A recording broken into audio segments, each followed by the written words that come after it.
Welcome this afternoon to the final webinar in the Inspirational Alumni series. Today, I'm very pleased to announce we've got Johnny Pawlik, who is the founder and CEO of Mantra Media. Welcome, Johnny. Tonight, that's all right.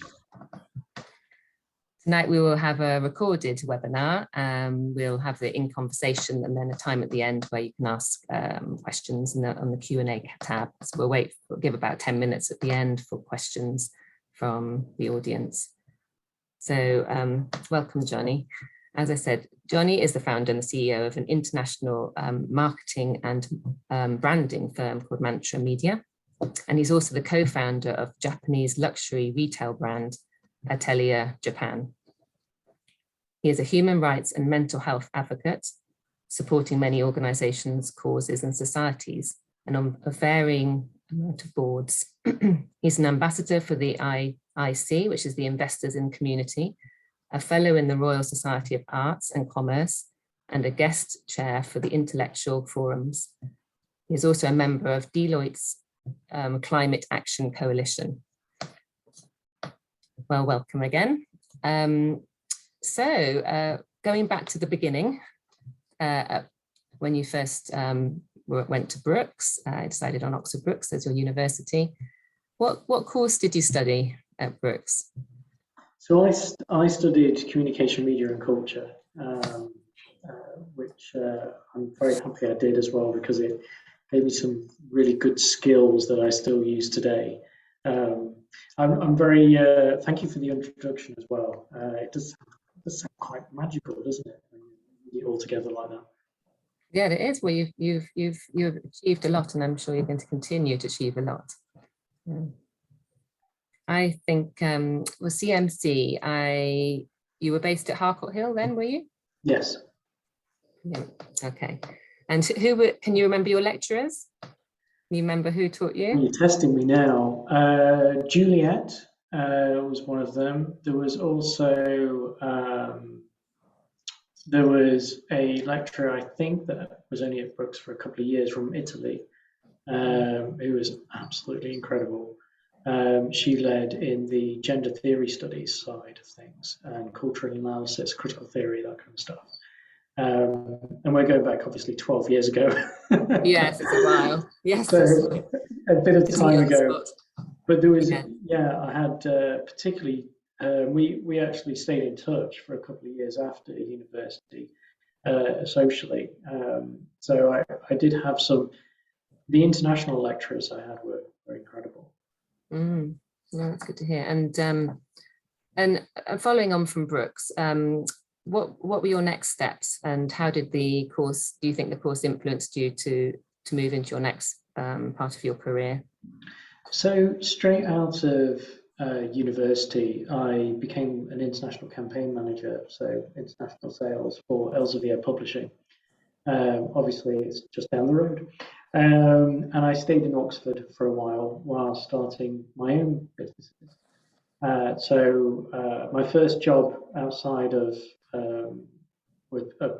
Brookes was learning certain phrases and start conversation openers in different languages around the world, and then picking up the phone and speaking in Korean or Spanish or Italian or and trying to get people to buy academic journals for their universities.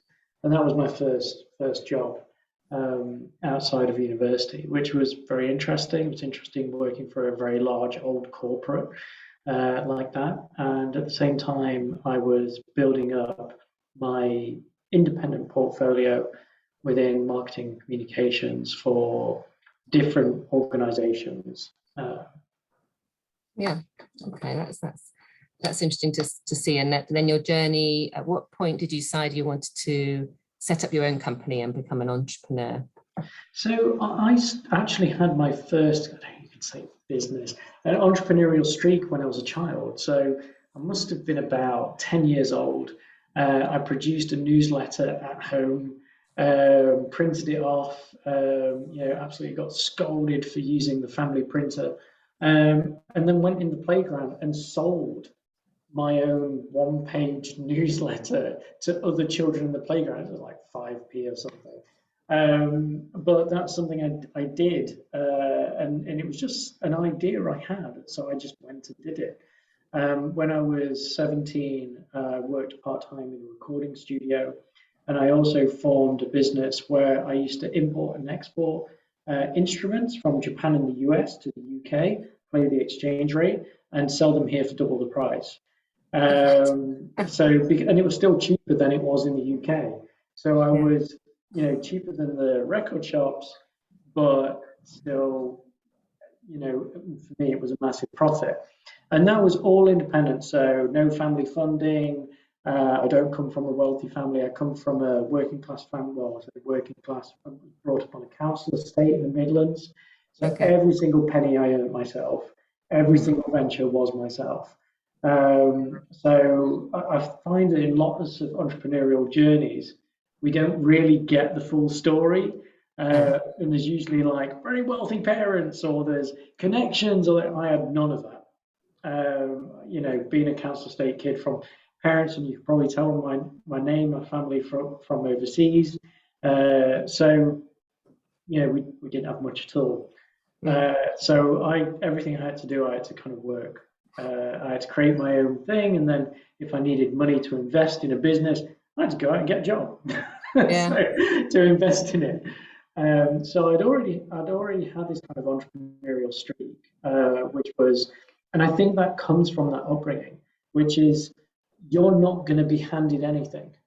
So you either work for it and you create it, or it's just not going to happen. And I had some amazing course mates at Brooks, and there was a little bit of a ding moment when I graduated in 2010, when one of my friends, Eliza, I said, "So what are you doing after uni?" And she says, "Well, my dad's living on an island at the moment, and his venture capital firm in the city is doing this and da da da. I think they're just going to make me head of marketing for a while, and I'll be given a nearly a six-figure salary, and that'll be fine for a bit." And it was kind of like, and that's obviously what a lot of upper middle class kids have access to, and I didn't have that access. So I think the entrepreneurial streak actually came from necessity. I had to do this. You had to make your own fortune, as it were, to decide and have that energy and push. What do you think would you say to any of our audience were interested to be an entrepreneur or set up their own business? Is there any particular tips you'd give them? Yeah, hundreds. So one of the things that I do as a business owner is I work with a lot of accelerator groups around the world. So I work with accelerators in Japan, in London, in North America, and a few other places around in the Middle East. And working with accelerators around the world, you see the same problems occur again and again and again. And you may be brilliant at one thing, or you may have a great idea, but it's whether the culture in which you exist, the market makes sense for that product. And then comes the visual representation. Do you understand the psychology of sales? Do you understand logistics? Do you understand how to, sell to investors? So one of the things that we do as an organization is we do something, research and development reports. So market penetration strategies. You have an idea. First, you need investment to get that idea out there, if it's that kind of model and you can't run it organically. You need a competent go-to-market strategy. And that needs to look at everything. So if I now was at university and thinking about starting a business, I would become a member of an accelerator, and I would pull as much knowledge as I can out of the different mentors. I wouldn't rely on one mentor for one thing either, because I've been to some, a lot of banks created accelerators a few Yeah. years ago. Most of them were crap. So it's Yeah. and the problem with that was that most of those accelerators, there was a lot of government money that was created to run these schemes. The banks kept the money and then got volunteers. Oh, right. So it's So just you didn't get good basis. mentors Yeah. because people who are good at what they do value their time, therefore they put a price on it. Yeah. So, but there are really good ones. Startup Stand Up in London is a great accelerator, incubator, and there's some really good ones throughout the UK. But I would say if you're part of one, also seek out mentors. LinkedIn is brilliant for advice. So I give lectures at lots of different universities on internationalization of products and things like that. And a lot of those students who come to some of my lectures will then message me privately and say, what would you do if, or da da da. And what you find, like myself and lots of other entrepreneurs, is we love, if our ethics and our values are very much about trying to give value to the world, then we want to share knowledge. We want more people to succeed and do well. So if people reach out, we help. So I would say, look at all the different parts you need in a business, look at all the different experts you need, whether it's operations, whether it's marketing, whether it's sales. Reach out to 3 or 4 people who specialize into that on LinkedIn and ask for their advice. What would you do if? Yeah. Well, that's some great tips because lots of people do need that step up, do need that sort of help in, and having that advice and somebody to mentor them or to be able to just reach out to and ask a question and is great to know that there there's people out there wanting will answer and they'll can give that kind of advice. So your organization now, your business is ethical branding and ethical branding and marketing. What would you tell me a bit more about that? Tell me how you got into that area and what that actually means to the end user. Sure. So it's really, people often ask me, who do we want to work with and who do we not want to work with? And it's really simple. We will work with anybody that fits our moral and ethical framework. So that means clean supply chains. I'll give you a very present example of this. Cadbury's, are using slave labor of children. And to create chocolate. So you have a choice as a consumer. Do you still buy Cadbury's if you know that children are earning nothing in slave labor to create your chocolate? Now, I would say, as an empathetic human being, no, you should never buy Cadbury's. Like you should never buy Nike trainers. Because again, if you're looking at Cambodia or Vietnam and a lot of where there's no child labor laws, and kids are being treated in appalling situations, why would you buy a product like that? Another example, Apple. We know that suicide nets isn't an answer to mental health problems and bad working conditions in China, which it's all public knowledge. This is all easily accessible information, but people don't. So one of the things that I learned a lot, and I think I had a natural part of this within me in my degree, but was critical thinking. Don't just accept received knowledge. You need to go out and you need to analyze and think for yourself. And when you look at these big brands, we're like, oh, we're all ethical and we're, think about us. We support Black Lives Matter, but actually we're still doing slave labor over here. It's really being conscientious about your buying decisions. So as a marketing and branding firm, we would never work with Nike, we would never work with Apple, we would never work with Boohoo or Misguided, who have even, there was that importing of slaves in Birmingham. They were reported in 2020 of having the lowest ethical framework of any organization that they'd come across. They couldn't get a lower rating. Who was that? I missed that. This was Boohoo and Misguided. Oh, Boohoo, yes. So yeah. So we have a decision to make. Do we are we part of the problem as consumers, or are we part of the solution? The only way of being part of the solution is you don't buy those products. And me being, in business and mostly working with businesses, so B2B clients, and some B2C clients, I'm always focused on, okay, what is good for society and what isn't. So I'll give you an example. In 2020, we did a national campaign for Together Women, where we created an episodically released online graphic novel that taught young girls in specific communities that are most at risk of certain types of abuse how to spot the signs and then how to get support in their communities. So how to understand how seemingly innocuous conversations can lead to malevolent situations. Give you another example. We ran the global campaign for Stand Tall for PTS, post-traumatic stress, where we, over the Five Eyes Nations, had a global campaign that reached millions of people back in 2018.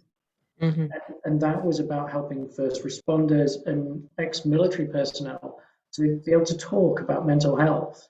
Now, for me, that's meaningful marketing. We also work with the only ethical cosmetics manufacturer. So they manufacture cosmetics or cosmetic brands, but they do it ethically, and they're based in Yorkshire. So, and their supply chains are, they're just completely clean. And this is the thing: we can make better decisions. So, as a business, for me, it's making sure that the supply chains for the organisations that we work with are ethical. It's making sure that they look after their staff and that they're just good people. And sometimes you have to do a bit of digging. If some organizations are owned by organizations that are owned by organizations that are owned by an investment fund in the Caymans. So, and unfortunately, it's that strategic thing that, what are they called? Starbucks. So Starbucks reached a point where they couldn't grow anymore in the UK. So what did they do?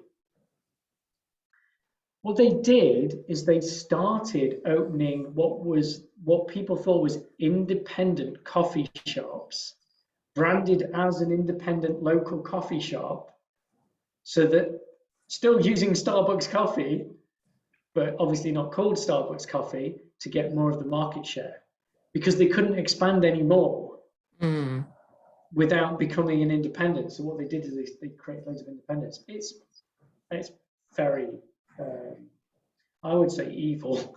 But that's what Starbucks did. And is there any way? So you make choices of who you work with, that they're ethically driven companies and have a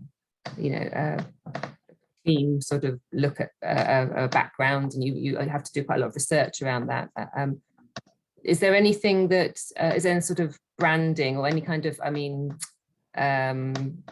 you get registered on some kind of company register that says that you're ethically branded, a bit like the there are. If you're manufacturing ethically, I know I've got some companies which do that for some of the Brooks alum, particularly in Oxford, and she's got this Corp D. I think it was Corp D. I just wondered if there's anything like that. Yeah, so there's B Corp. Is it Corp B? Okay, which is really good. There's also been a member of Investors in Community, where you can measure your CSR. So you can show what impact you're having on local communities. There's also a few different ones. Investors in People is another one. There's a few different ethical frameworks out there where people will come in and they'll check kind of your anti-slavery policy, check all these kind of different components that decide whether you're a decent employer or not. So there's a few different things, but I would say a lot of that is like greenwashing. A lot of problem, that we're seeing from a consumer perspective is that there's brands that operate in very nihilistic ways, but then they just start, using a green color palette for their products. Oh, yes, yes, yeah. So we have to be mindful to do our own research, think critically. Definitely. I got a question that's actually related to this particular discussion. So let's just put it out there. So Graham Banks has asked, do you use Apple computers and iPhones because they're widely used in the creative industries? The extent that creators will only work on an Apple, and assuming you do, how do you reconcile the ethical conflict? You don't have it. There's no ethical conflict if you don't use them. So we're nearly a decade old as a business now. We've never used Apple products in the business. We never will. If a creative wanted to work at Mantra and said, "Oh, I only use Apple," I'd be like, "Well, you're not creative. That's not. If you have a love of creating beautiful art and illustration and animation and video, you're not going to say, I only use Apple products." I mean, that's just, it's grandstanding in a way that is, I would say, tells me something about that human being that probably means they're probably not fit for this business. Yes, it's like saying, I'll only ever wear Gucci. If you employ me, I'll only ever will wear Gucci products. It's a very strange way to be. I understand that Apple products are useful to some people, but they don't do anything. They actually do a lot less than what you can do with other technologies, and they're closed systems. And also, it's their founder, Steve Jobs. The more you learn about Steve Jobs, the more you realize Apple is probably a company that should be avoided like the plague, because the way he treated human beings was abhorrent. That's interesting. Thank you. But yes, I have heard that as well about Apple. You have to have an Apple to create things on this. You really don't. You really not don't. the case. Not the case. If we can create branding and illustration and global campaigns for governments on PCs, then I think you're all right not using Apple. I think you can buy without it somehow. And tell me about your. At what stage did you start your, as mentioned in your intro, Japanese luxury brand, the Atelier Japan? What stage did you open that, and what extra elements has that added to your business, or how is it different? Yeah, so I started Atelier Japan back in 2016 with my business partner, who studied at Brooks as well, and he lives in Kyoto, and we run both businesses together. For Atelier Japan, I was doing a lot of consultative work through Mantra in Kyoto back in 2016, and working with lots of local independent businesses in Japan. I found that there was a real problem due to the shrinking population.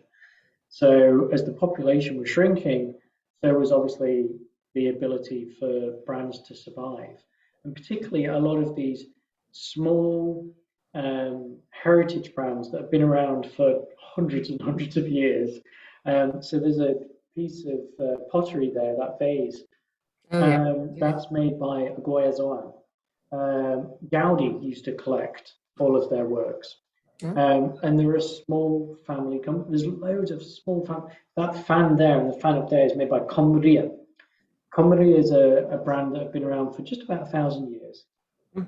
So you put that into context of how businesses operate. They operate very differently in Japan. And we saw these heritage brands that have been around forever, and they were struggling. So I thought, why don't we internationalize?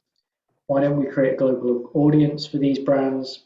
So we sell products through Atelier Japan all over the world.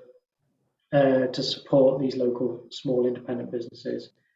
We sell everything from matcha to earrings, and our product range is from I think it's like £25,000 is the most expensive product down to I think like £10.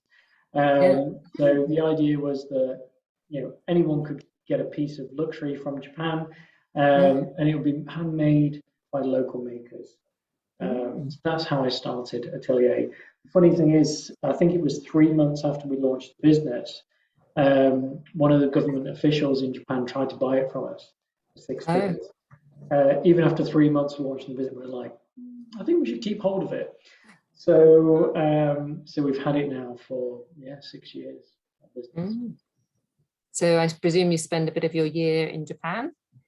Yeah. So before the pandemic, I would go to Japan usually about between 4 and 6 times a year.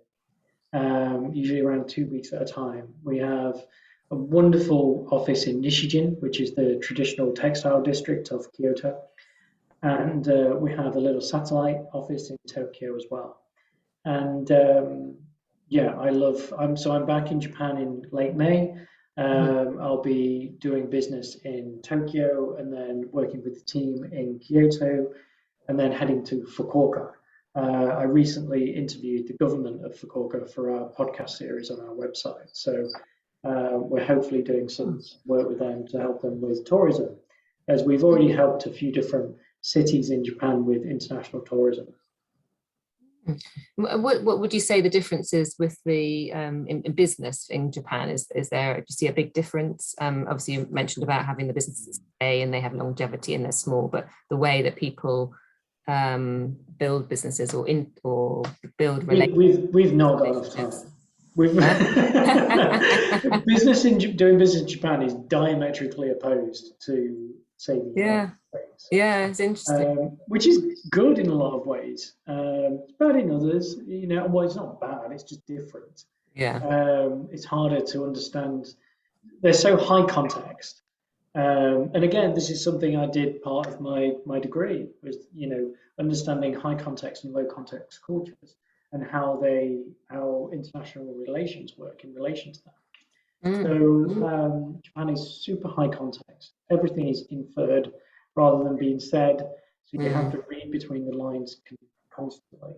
I love doing business in Japan. I find that people are very hospitable, they're very kind, they're very open.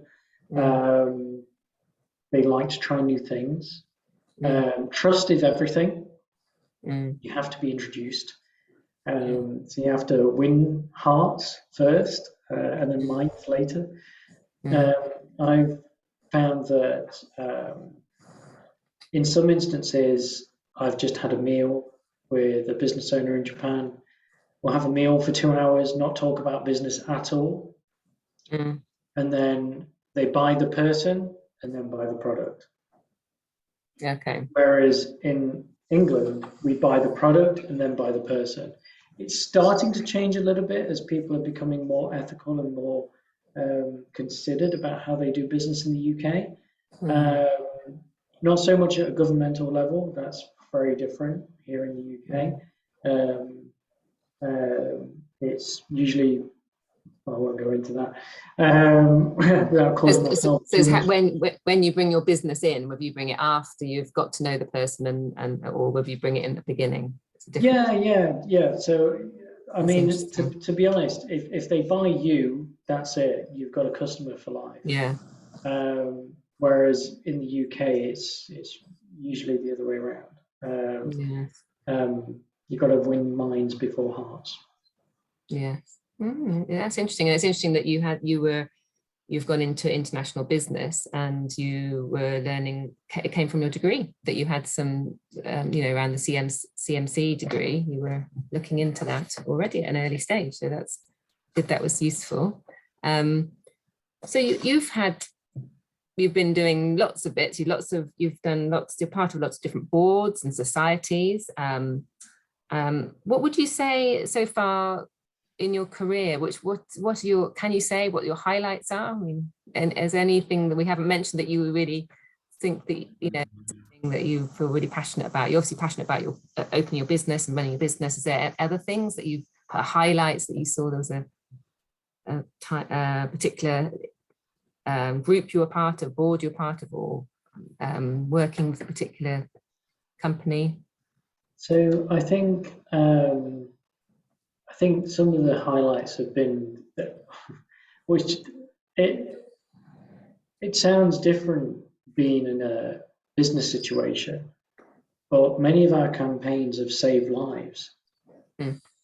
When we've done global campaigns around post-traumatic stress and helped people to speak, we've been told by those charities that this many people have contacted them who wouldn't have otherwise and may not be here anymore.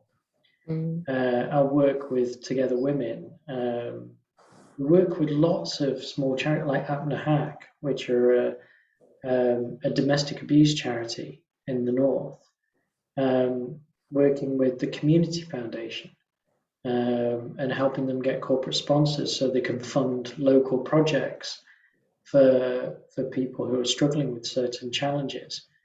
For me, those really big impacts that actually keep people here, that's something that always feeds me. I guess another thing is being able to give people opportunities. You know, we're a very successful business to have done what we do with no funding. Mm. You know, we've not had a penny of funding. No one owns the business other than me and my business partner in the Japanese side. So we've been able to be true to our values and true to our ethics and never compromise on our values. And that's something I'm very proud about. Being able to employ people, I mean, that for me is pretty cool. Being able to, I know this sounds really probably counterintuitive for a business owner, but giving people pay rises. Yes. You know, Yeah. we give regular pay rises here and being able to employ lots of people who, and even so some people we've taken on, they didn't have the skills, they didn't have the knowledge, but they had the values. If I can give any young entrepreneur advice, it's hire values, train skills, because you cannot train values. If somebody's narcissistic, egotistical, or they've got some kind of streak that, if somebody's just motivated by money, they will be nihilistic in their nature, which means they're always going to make a decision that is not based on ethics. They're great for as an FD for a large corporation, but it means they'll make decisions that are not humanistic. Think of P&O right now. Oh yes, yeah. It's a great example of that. People who are motivated by the financial imperative over any values, and you know, that's just the way it is. So for me, being able to stay true to my values, being able to give back. You know, I've been on boards of various charities like Sheffield Futures, which run children's services for the region, and the credit union, and things like that. Being able to give back, and things like this, being able to, I guess, help young people understand where the challenges could be ahead. You know, I've made so many mistakes. And that's part of that iterative process of learning and becoming. Is it mistakes or happy accidents? Is the Bob Ross thing, right? I've had lots of happy accidents, which has informed my knowledge and helped me to be better at what I do. Yes, so that's really, really interesting, and I love that, being able to employ people. That's, you know, you're actually giving people work in a profession, in an atmosphere, and a climate which hopefully fits their values, otherwise they wouldn't be working for you. So that's really good. And happy work. You know, we are still the only marketing firm in the UK that has 24/7 psychological support for every single member of the team, individualized in or outside of the business, whatever they need. Oh wow, my gosh. We've done that for 8 years. We're still the only company that does it. Wow. So you employ an agency to come and support the staff if they need any support? Not an agency, individual psychologists. Oh, okay. People we know and trust. Oh, wow. That's amazing. I mean, that also particularly, well, any time in just, in life, there's peak times when you can feel that you need that support. And also COVID was a big one, wasn't it? It hit a lot of people harder, some people harder than others. So, exactly. Our guys were just resilient all the way through, just resilient. And it's been, but because they've always had that psychological support, and it will continue. And it's that thing, isn't it? It's every organization should be doing what we've been doing forever, but there's lots of marketing and branding firms out there that could easily afford what we give to our staff, but none of them do it. So yeah, that's something I'm proud of. That is a big one. I didn't know that. And how did you get the idea? Was it just you saw the necessity? How did you come up with a plan for that? So I've always had an interest in psychology, and I think that probably was really cemented when I was thinking about linguistics. So one of the modules I did at CMC was forensic linguistics, which is usually about identifying serial killers. But I really found that interest in really being super analytical about syntax and lexical choice and how it impacts people. And the further I went down that road, I was thinking about how we can, because I've always had resiliency because of the challenges I faced growing up in a very challenged area. Where some days you couldn't walk to school because there'd be a rabid dog outside the house that my mum didn't know owned.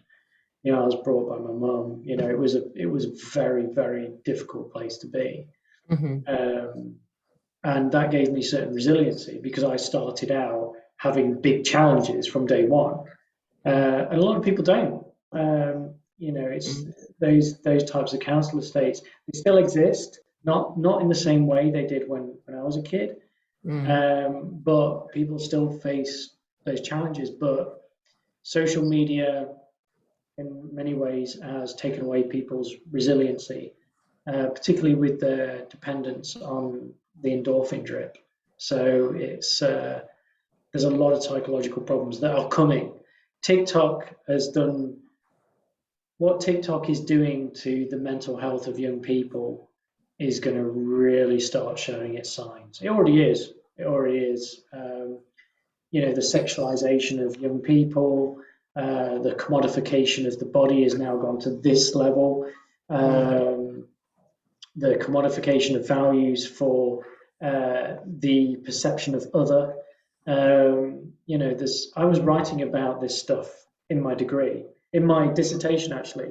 So I studied the Adonis complex and how media was actually forming negative stereotypes in masculinity and femininity, and how things were changing, but they were changing in a way that was causing even more dispersion of understanding. So I was, talking about how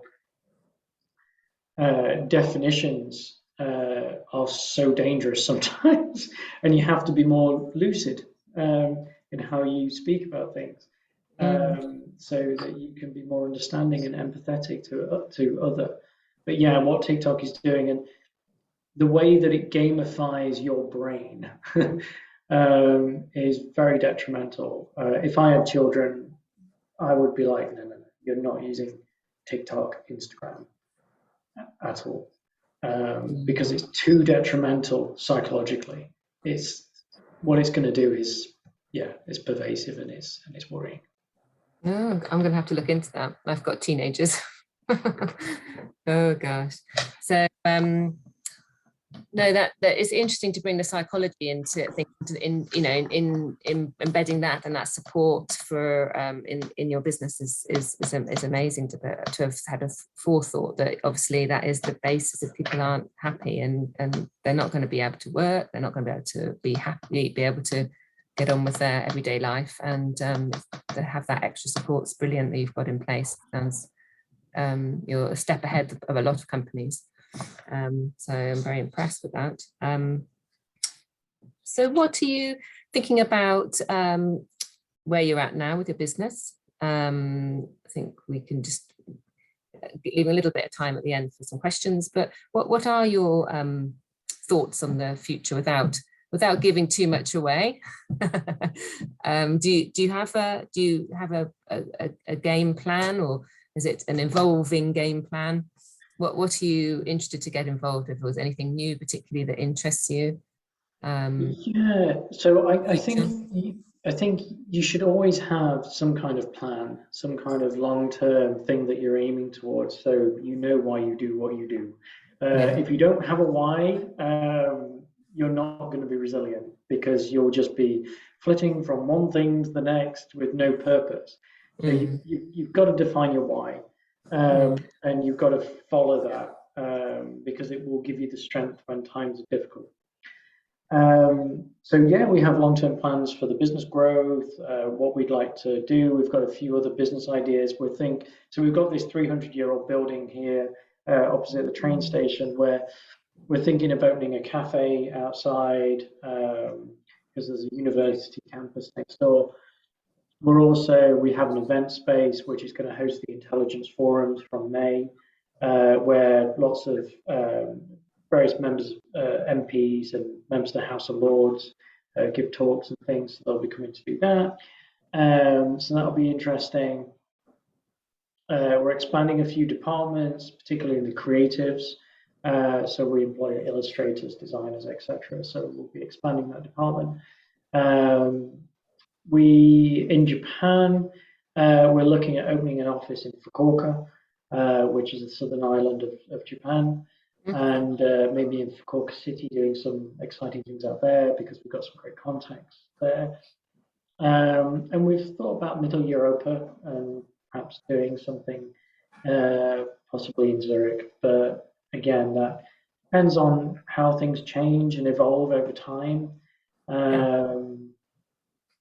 So yeah, that's very high level and general, but there's a lot. Lots going on, and the space that you're going to do for the public speaking with the government officials that are coming in, is that something you're hosting? You're just hosting the space?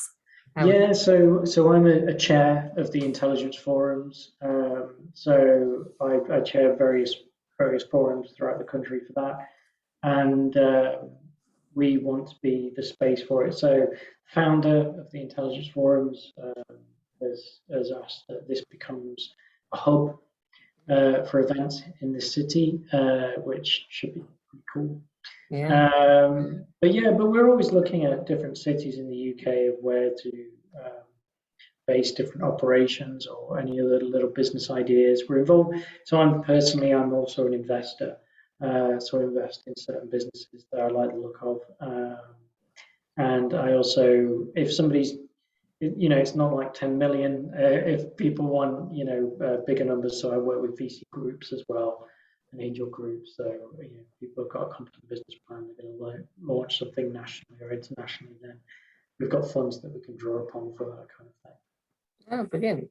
So you've got a lot of you've got lots of fingers in lots of different pies. That's great. So that's really interesting to find out a bit more about how your next steps and where you see your business is going. And I think any last tips for any of our audience? We'll give a few minutes for anyone's got a burning question. You can put the questions in the Q&A. Sure. But tips for sort of next steps of getting into things, moving in the right direction with your career, and you obviously found that passion, which is brilliant to hear. But a lot of people don't, do they? And they sort of like floundering around and thinking, I'll do a bit of this, do a bit of that. But how did you find that? How did you have that drive, and how did you find that direction? Found that? So I think before you do anything, define your values. There's loads of values exercises online that you can find. There's the one with the cards. You'll know if you find it online. It's really good. Find what your core values are. Then everything else should follow that. So whatever you do, it fits with your personal values. Whether, you know, and they'll change over time. Sometimes home life adventure is more important, or you know, family, or this or that, or da da da da. So at different time, your priorities will change, your values will change over time, but there'll be certain cores. So I would say define your values and really listen. So I've done some crazy things. You know, I've modelled at London Fashion Week. I've been in. So when I was in Oxford, I was in X-Men First Class. So I got. What was that? You were what? X-Men First Class, the movie. Oh, I got. oh yes, oh yeah, yeah. I got to Okay. work alongside Jennifer Lawrence and James Oh McAvoy. wow. And there's all these kind of strange happenings that have happened throughout my life, and a lot of those really amazing opportunities started when I was at university. So I would say it's about, and some people say, well, you're so lucky to have done that. I'm so lucky to have. It wasn't luck. It was. So all good luck is stages. It works Mm. 3 stages. The first thing is having a positive mental attitude. Why is that important? From a psychological perspective, it's important because you're open, you're not doing this. Yeah. If you're positive about things, it means you're open to opportunities. Mm-hmm. The next stage is seeing an opportunity. So once you're positive, once you're thinking, actually, the world can be my friend, then you'll start listening. So when I listened to my classmate Massa when I was studying at Oxford, and he said, I think one day I'll start a business. And I was like, yeah, I think I'll go into business as well. You know, and then I think it was 3 years later we tried doing something. 5 years later we formed Mantra Media. Okay, there you go. And it's noticing opportunity. And the third thing is taking action. Mm. You have to take action. So X-Men First Class, I only got that because I told a friend that I really wanted to be in a film because one of my mates was in Captain America. And I was like, I want to do that. So I told loads of people, I was like, I want to be in a film. Yes. Yeah. So I believed that it could happen. Second thing, a friend who was the store manager at Accessorize in Oxford phoned me up 9 o'clock in the evening, said they're filming X-Men in Oxford tomorrow. So I was like, opportunity. Yeah. Third thing, I actually went first thing in the morning around Oxford to find something that didn't fit. Now I'll tell you the whole story of how I started my movie career in another one because it's a bit complicated. That'd be part 2. but yeah, that all started from there. There's 3 things. 3 things there: opportunity, open-mindedness, and then listening, and then also taking action, isn't it? So there's 3 stages to that. No, I like that. That's great to hear, because you know, people were saying, people always say, well, how did you get there? What did you do that? And these little tips are really helpful, aren't they? And some people naturally have them. Other people, you have to remind yourself, or you get in a situation where you're sort of a bit tangled up about what you want to do. Graham says, thank you very much. That's really interesting. So over to audience, is there any burning questions that you have for Johnny? Pop them in the chat or the Q&A now. Anything that you want to ask him while he's still here? It can be any question, time. Literally anything. I'm not shy. Ask anything you want.